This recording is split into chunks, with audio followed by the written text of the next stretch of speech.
नेपालमा पहिलो पटक हिमवत खण्ड सम्मेलन सुरु। उत्तराखण्ड हिमाचलदेखि आसाम मणिपुरसम्मका विज्ञहरू नेपालमा भेला।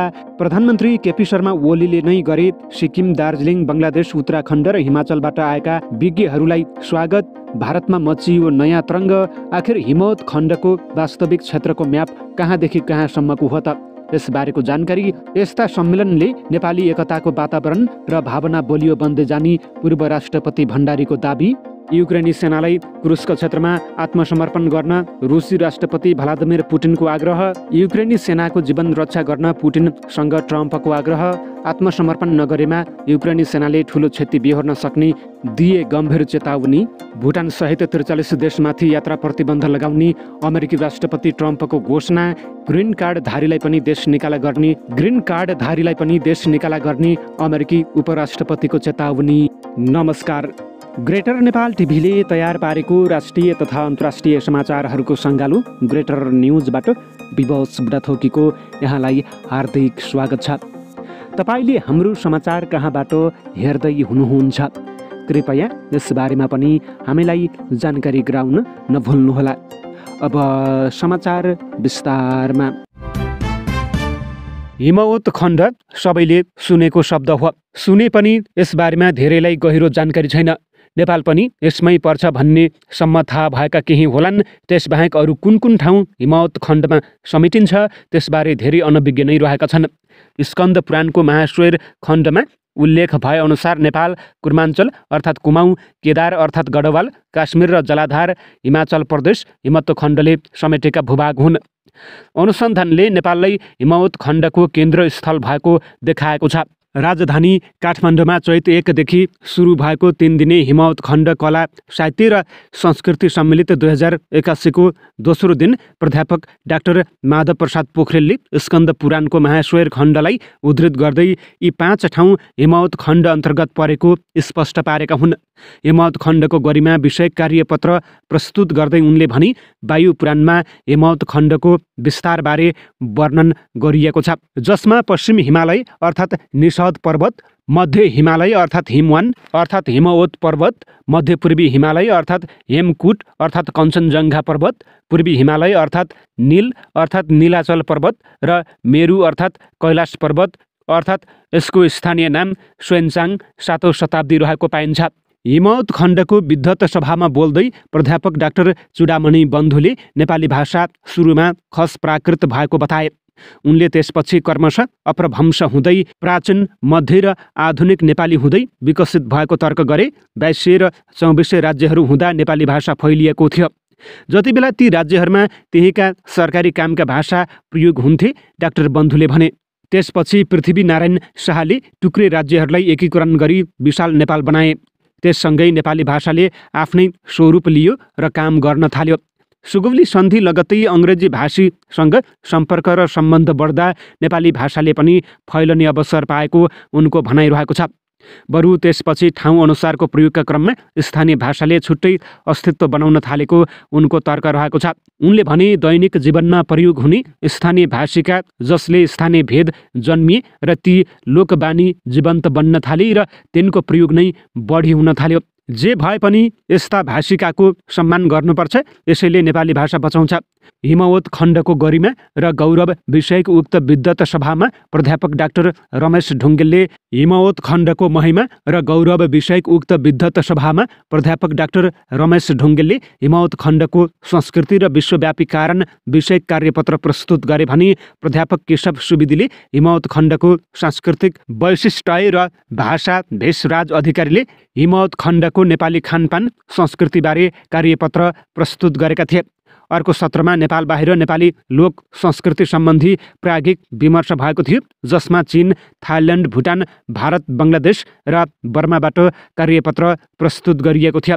डाक्टर राजकुमार छेत्रीले दार्जिलिङ क्षेत्रको नेपाली लोक संस्कृति, डाक्टर टेक बहादुर छेत्रीले सिक्किमको नेपाली लोक संस्कृति, भवानी अधिकारीले मणिपुरको नेपाली लोक संस्कृति, डाक्टर खगेन शर्माले असमको नेपाली लोक संस्कृति, डाक्टर टेक नारायण उपाध्यायले मेघालयको नेपाली लोक संस्कृति, डाक्टर भूपेन्द्र अधिकारीले उत्तराखण्ड र हिमाचल क्षेत्रको नेपाली लोक संस्कृति, तै तै धितालले म्यानमारको नेपाली लोक संस्कृति, रमेश खड्गाले थाइल्यान्डको नेपाली लोक संस्कृति, दिल्ली अधिकारीले भुटानको नेपाली लोक संस्कृति, मनोज बहादुर गोर्खाले बङ्गलादेशको नेपाली लोक संस्कृति र लक्ष्मी निरौलाले चीन तिब्बतको नेपाली लोक संस्कृति विषय कार्यपत्र प्रस्तुत गरेका थिए।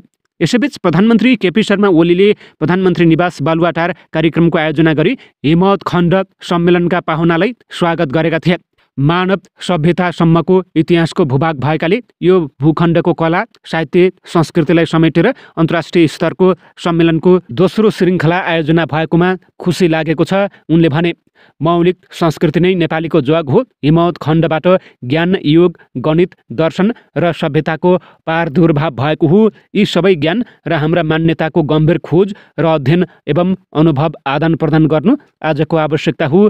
शनिबार राष्ट्रिय सभागृहमा आयोजित सांस्कृतिक कार्यक्रममा 2075 सालमा सम्पन्न पहिलो हिमवत खण्ड सम्मेलनमा प्रधानमन्त्री केपी शर्मा ओलीले लेखेको कवितामाथि नाट्य प्रस्तुति गरिएको थियो। उक्त कार्यक्रममा कुमाऊँ गढवाल, देहरादून, हिमाचल, काश्मीर, बिहार, गोरखपुर, बङ्गलादेश, सिक्किम, दार्जिलिङ, भारत, मणिपुर, मेघालय, आसाम, म्यानमार लगायतका क्षेत्रबाट उपस्थिति रहेको थियो। पूर्वमा तिब्बतबाट प्रभावित भई हिमवत खण्डको पूर्वी भूभागबाट भारतको अरुणाचल प्रदेश एवं बङ्गलादेश हुँदै हिन्द महासागरमा मिसिने ब्रह्मपुत्र नदी, जसलाई तिब्बतमा दिहाङ नदी भनिन्छ, उत्तरमा कैलाश पर्वतसँगै हिमालय पर्वत श्रृङ्खला र दक्षिणमा गङ्गा नदी तट र यस बीचमा अवस्थित सम्पूर्ण जल, जङ्गल र जमिन सहितको क्षेत्रलाई समष्टिमा हिमवत खण्ड अन्तर्गत समेटेको छ। भौगोलिक अवस्थितिलाई दृष्टिगत गर्दा हाम्रो देश नेपाल लगभग समग्र हिमवत खण्डको मध्यभागमा पर्छ। हिमवत खण्डको सम्पूर्ण ओज थेक्न सक्ने र यहाँका परम्परित विशेषता भएको सानो तर सुन्दर हिमाली देशका हामी नेपाली यसै भूखण्डका बासिन्दा हौँ। नेपाल हिमवत खण्डका सम्पूर्ण अवयव विशेषताको प्रतीक हो। यस देशले सम्पूर्ण हिमवत खण्डको पूर्ण प्रतिनिधित्व गर्ने क्षमता राख्दछ।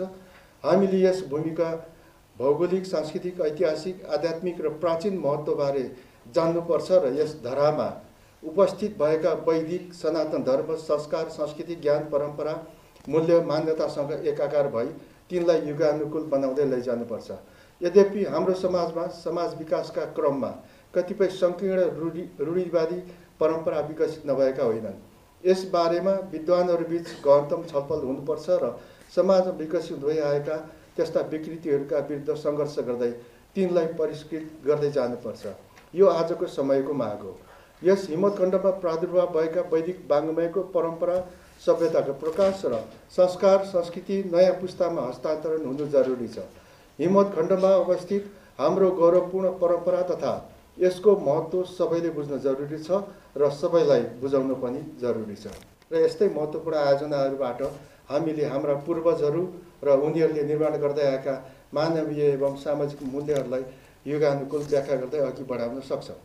हिमवत खण्डमा उद्भव भएका मानव सभ्यता र सांस्कृतिक वैभवहरूका साथै यस भूखण्डमा बसोबास गर्ने विभिन्न भाषाभाषीका विभिन्न संस्कृति, सभ्यता र ज्ञान परम्परालाई आत्मसात गर्दै यहाँका विविध जात जाति तथा समुदायबीच सांस्कृतिक आदान प्रदान गर्ने, संस्कृति, सभ्यता र ज्ञान परम्पराका सम्बन्धमा प्राज्ञिक विमर्श गर्ने, तिनको खोज, अन्वेषण, अध्ययन, अनुसन्धान, संरक्षण, सम्वर्धन र प्रवर्धन गर्ने बहुभाषिक एवं बहुसांस्कृतिक सम्बन्धलाई प्रगाढ बनाई हिमवत खण्डका संस्कृति र सभ्यताप्रति गौरवको भावना जगाउने, सामाजिक एकता र सद्भावलाई भावनात्मक र व्यावहारिक रूपमै सुदृढ तुल्याउँदै जाने उद्देश्यले हिमवत खण्ड कला साहित्य संस्कृति सम्मेलन 2081 आयोजना गर्न लागेको हो।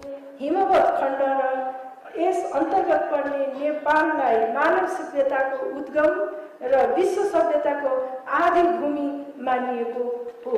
हिन्दू, किराँत र बौद्ध जस्ता साझा धार्मिक आस्था र परम्पराले नेपाली भाषीहरूको जीवनशैलीलाई विशिष्ट पहिचान दिएर एकताको भावना सिर्जना गरेको छ।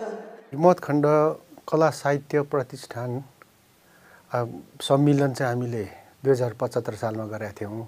कला साहित्य सम्मेलन यसपालिको चाहिँ हिमवत खण्ड कला साहित्य संस्कृति भनेर शब्द थपेका छौँ। यो संस्कृति थप्नुको कारण के हो भने यसपालिको हाम्रो फोकस पोइन्ट चाहिँ लोक संस्कृतिको सङ्कलन हो। हिम्मत खण्ड धेरैले सोध्नुहुन्छ हिम्मत खण्ड भने के हो भनेर। हामीलाई पनि धेरै अगाडि थाहा थिएन। 2075 सालमा हिम्मत खण्ड कला साहित्य सम्मेलन गर्दा त्यस बेलाका हाम्रा प्रधानमन्त्री, अहिले पनि प्रधानमन्त्री नै हुनुभयो, उहाँले नै यो हिम्मत खण्डको बारेमा केही गर्नुपर्छ भनेर भन्नुभयो। हामी त बेखबर थियौँ हिम्मत खण्डको बारेमा। अनि उहाँले भनेपछि यो खोजी नीति गरेर थाल्यौँ। भर्खर हामीलाई पनि अलिअलि जानकारी हुन थालेको छ। हिम्मत खण्ड भनेको चाहिँ पश्चिममा यो सिन्धु नदी, सिन्धु प्रदेश पनि भनिन्छ, पश्चिममा सिन्धु प्रदेश, अनि पूर्वमा चाहिँ ब्रह्मपुत्र नदी अनि बर्मा पनि भनिन्छ सिमाना यो हिम्मत खण्डको। अनि उत्तरमा चाहिँ यो मानसरोवर ताल, मानसरोवर क्षेत्रबाट पूर्व तल लासा, त्यहाँदेखि नेपाल भारत पसेको पछि ब्रह्मपुत्र हुन्छ। अनि उत्तरमा चाहिँ हिमालय पर्वत श्रृङ्खला भनौँ, अनि दक्षिणमा चाहिँ गङ्गा नदी, गङ्गा मैदान पनि भनिन्छ। यति भित्रको भूमिलाई हिम्मत खण्ड भन्दो रहेछ। अब हिन्दू धर्मग्रन्थ सनातनी धर्म पनि भनिँदो रहेछ। यो यसमा मलाई धेरै जानकारी छैन। त्यसमा जम्मा 18वटा महापुराण छन्। 18 मध्येको सबैभन्दा ठुलो महापुराण चाहिँ स्कन्द महापुराण रहेछ। त्यो स्कन्द महापुराणको एउटा महत्त्वपूर्ण खण्ड चाहिँ हिम्मत खण्ड रहेछ। अनि त्यो हिम्मत खण्डभित्र यो चाहिँ हिम्मत खण्डको मध्यभागमा चाहिँ हामी नेपाली रहेछौँ। अघि मैले भनेको सिमाना चाहिँ हिम्मत खण्ड भूभाग पर्यो। मध्यभागमा रहेको नेपालको पुरानो यो पुराण महापुराणहरूमा यति धेरै उच्च स्थान रहेछ। बिस्तारै पढ्दै जाँदा म त छक्क परेको। जस्तो त्यो हिम्मत खण्डमा मानस खण्ड लेखिएको छ, माथि मानसरोवरसँग जोडिएर नेपालकै चर्चा छ त्यहाँ धेरै। अनि पशुपति महात्म्य छ, पछि छ। यो हिम्मत खण्ड कला साहित्य संस्कृति सम्मेलनले यो नेपाली माझमा, नेपालभित्रका र नेपाल बाहिरको नेपाली मूलका विदेशी नागरिकहरू हुनुहुन्छ, उहाँहरू बिचमा एउटा सेन्सेसन ल्याउँ, हिम्मत खण्डको भावना फैलाउँ। अनि यो हिम्मत खण्डभित्र बसेका हामीहरूले हाम्रो लोक संस्कृतिको अवस्था के छ त्यो चाहिँ जम्मा गरौँ भन्ने हाम्रो मूल उद्देश्य चाहिँ यो। धेरैले यसलाई ग्रेटर नेपालसँग जोडेर पनि सोध्ने गरेका छन्। नेपालभन्दा नेपालभित्र विभिन्न धर्म मान्नेहरू छौँ नि, हिम्मत खण्ड पनि भन्दा पनि त्यो नेपाल भने जस्तै त्यो अर्थमा हाम्रो हिम्मत खण्ड हो। र हिम्मत खण्डभित्र बसेका हामी नेपाली र नेपाली मूलका विदेशी नागरिक हाम्रा जो हुनुहुन्छ, हामी भित्रको साझा विषय मात्रै हो हाम्रो एजेन्डा भनेको। आसाम, मणिपुर, मेघालय, देहरादुन, सिक्किम, उत्तर बङ्गाल गरेर हामीले भारतको विभिन्न ठाउँमा नेपालीहरूको बस्ती भएकोले त्यहाँबाट अलिक धेरै, त्यसरी नेपाल बाहिरबाट 10वटा गोष्ठीपत्र हामीले जम्मा गरेका छौँ। रुसी राष्ट्रपति भ्लादिमिर पुटिनले रुसको कुर्स्क क्षेत्रमा रहेका युक्रेनी सेनालाई आत्मसमर्पण गर्न चेतावनी दिएका छन्। शुक्रबार रुसी सुरक्षा परिषदका सदस्यहरूसँगको भर्चुअल बैठकमा पुटिनले कुर्स्क क्षेत्रमा युक्रेनी सेनाले सर्वसाधारण विरुद्ध अपराध गरेको तर अमेरिकी राष्ट्रपति डोनाल्ड ट्रम्पले उनीहरूको जीवन रक्षाको अपिल गरेकाले उनीहरूले आत्मसमर्पण गरेको अवस्थामा स्वीकार हुने बताएका हुन्। अमेरिकी राष्ट्रपति ट्रम्पले सामाजिक सञ्जाल प्लेटफर्म ट्रुथ सोसलमा लेख्दै आफूले पुटिनलाई कुर्स्क क्षेत्रमा रहेका युक्रेनी सेनालाई जीवनदान दिन भनेको बताएका थिए। मैले राष्ट्रपति पुटिनलाई उनीहरूको जीवन बचाउन जोडदार अनुरोध गरेको छु। यो दोस्रो विश्वयुद्धपछि नदेखिएको भयानक नरसंहार हुनेछ, ट्रम्पले ट्रुथ सोसलमा लेखेका छन्। शुक्रबारको सुरक्षा परिषदको बैठकमा पनि पुटिनले ट्रम्पले गरेको अनुरोधबारे सदस्यहरूलाई जानकारी गराएका थिए भनेर अमेरिकी मिडिया सिएनएनले जनाएको छ। यदि युक्रेनी सेनाले आफ्नो हतियार त्यागे र आत्मसमर्पण गरे भने उनीहरूलाई अन्तर्राष्ट्रिय कानुन र रुसको कानुन अनुसार जीवन र उचित व्यवहारको ग्यारेन्टी गरिनेछ उनले भने। उनले रुस अमेरिकासँगको सम्बन्धलाई पुनः स्थापित गर्न चाहेको बताउँदै ट्रम्पले भनेअनुसार गर्नका लागि कुरुस्क क्षेत्रमा रहेका युक्रेनी सेनाहरूले आत्मसमर्पण गर्नुपर्ने बताएका हुन्। सम्बन्ध बिस्तारै अगाडि बढिरहेको छ, हेरौँ के हुन्छ, पुटिनले बैठकमा भनेका थिए। बैठकपछि रुसी सुरक्षा परिषदका उपाध्यक्ष पूर्व राष्ट्रपति दिमित्री मेदभेदेवले सामाजिक सञ्जालमा पोस्ट गरेर आत्मसमर्पण नगरे सोही अनुसार कारबाही हुने र उनीहरूलाई नष्ट गरिने बताएका छन्। पुटिन आफै केही दिन अघि कुरुस्क क्षेत्रमा पुगेका थिए। त्यहाँ पुगेर उनले आफ्ना सैनिकहरूलाई त्यो क्षेत्रलाई तत्काल खाली गर्न निर्देशन दिएका थिए।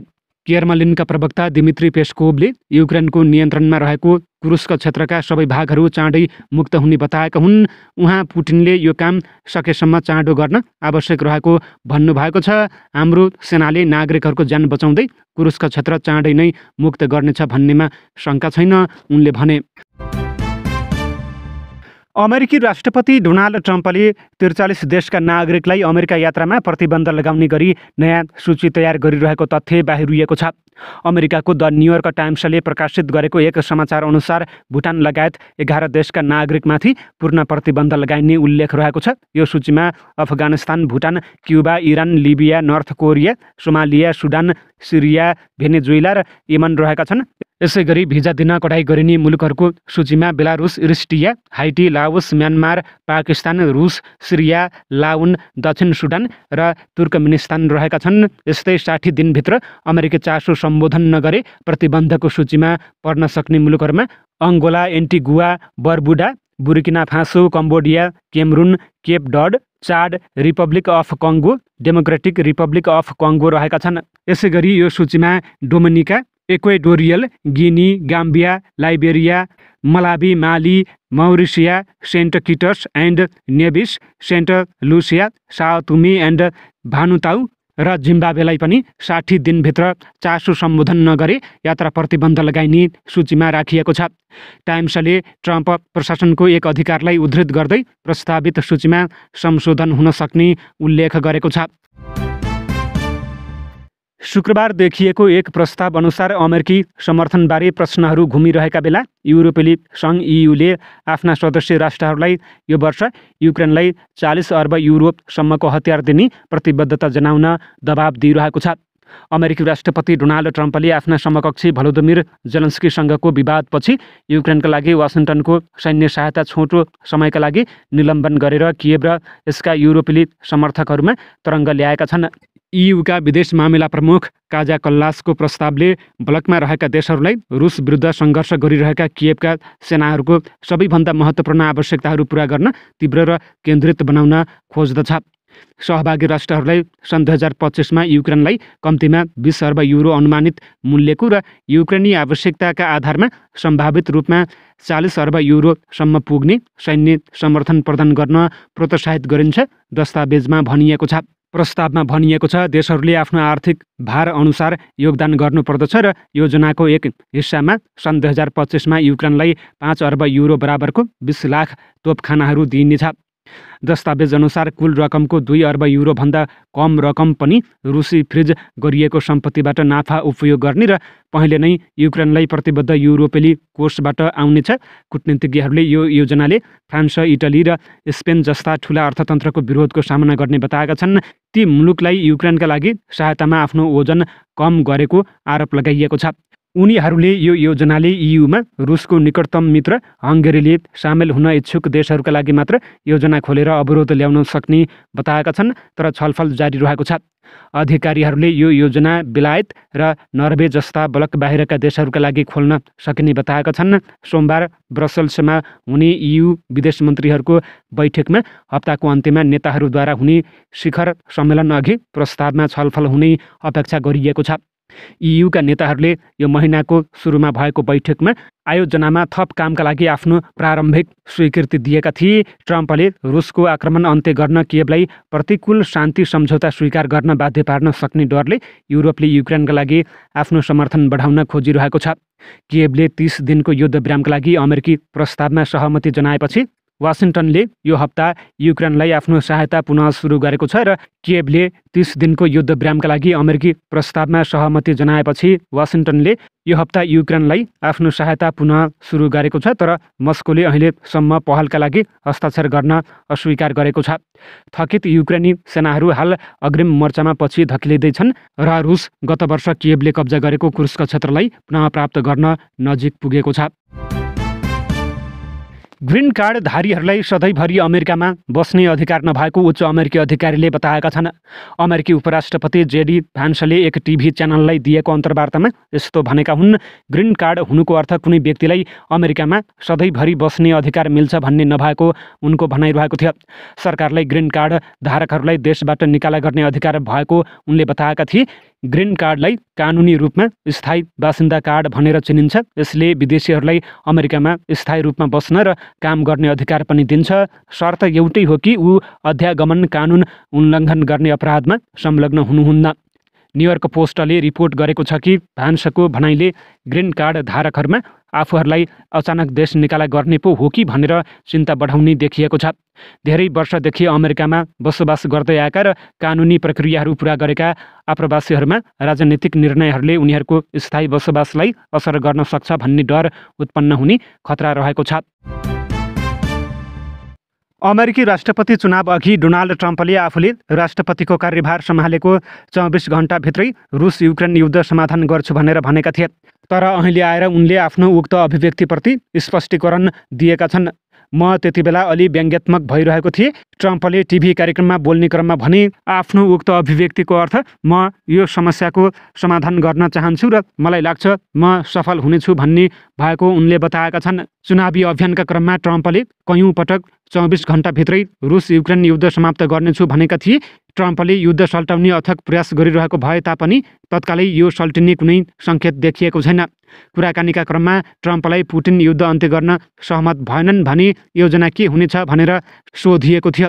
यसको उत्तरमा ट्रम्पले यो विश्वको लागि नराम्रो खबर हुनेछ किनकि धेरै मानिसहरू मरिरहेका छन् भनेर भनेका थिए। तर आफूले पुटिनलाई राम्ररी चिनेको अनि उनी यसमा सहमत हुनेछन् भन्ने आशा लागिरहेको उनले बताए। 2023को मेमा ट्रम्पले आफू राष्ट्रपति रहिरहेको भए युद्ध नै हुँदैन थियो भन्दै राष्ट्रको कार्यभार सम्हालेको 24 घण्टामा युद्ध बन्द गर्ने बताएका थिए।